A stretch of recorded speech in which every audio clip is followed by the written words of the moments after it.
नमस्ते। म अहिले डुमरिया गाउँमा छु। यता छ डुमरिया गाउँ।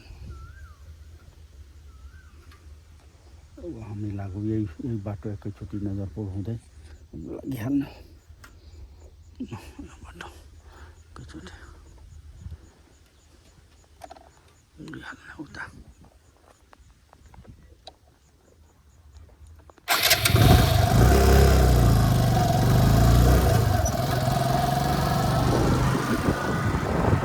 मकै कतिको छ मकै हेर्नुहोस् त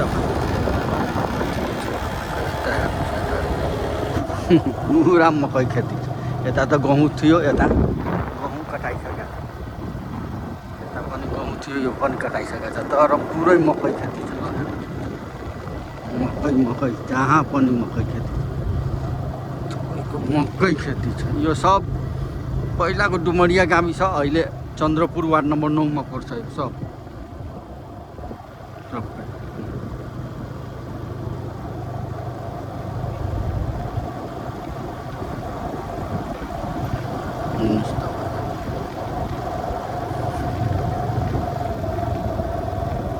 कति मकै छ। पहिला पुरा गहुँ खेती मात्रै हुन्थ्यो, खाली मकै हुन्छ। जहाँ पनि तपाईँको पुरै मकै भइरहेछ खेती पुरै।